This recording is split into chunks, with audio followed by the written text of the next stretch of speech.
আমার বাড়ি মাতাল বাকি হবে না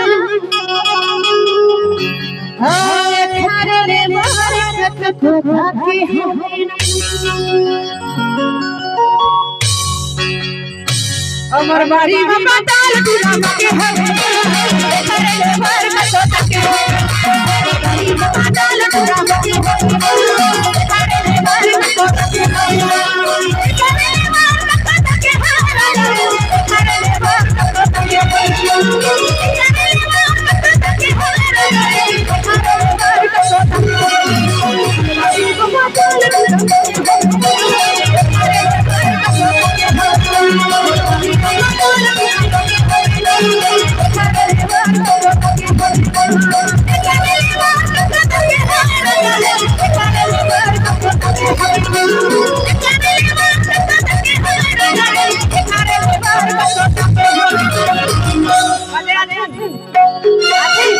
ताली के साथ ठीक है ना अमर मारे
करिया भाटा सही नौका वाला चले जाही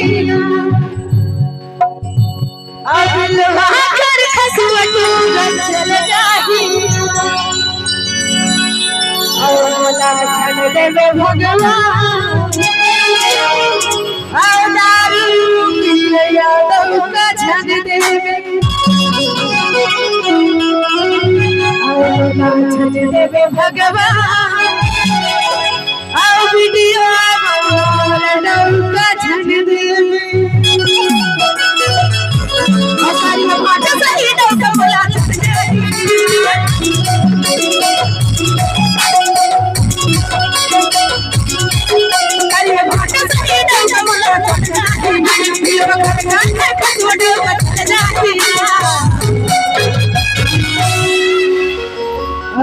छन देवे भगवान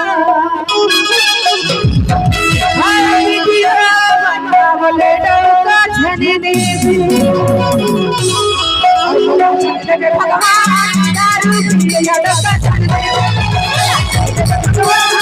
दारू की नौका छन देवे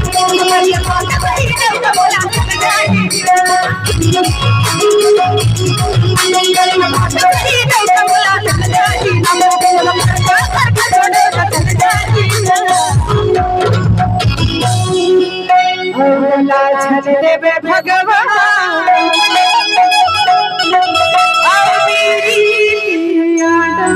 छन देवे देवे भगवान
छन देवे भगवान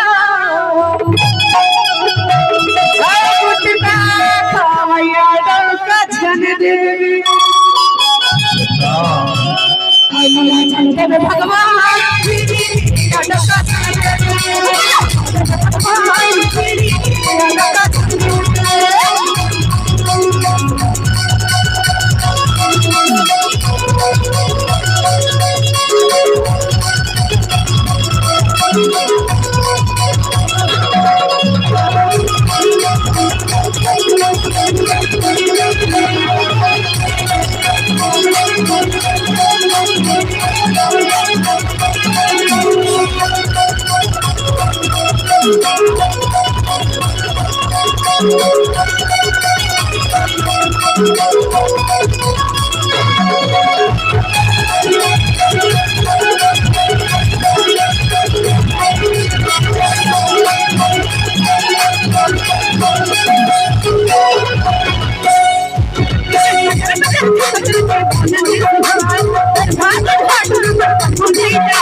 छन देवे भगवान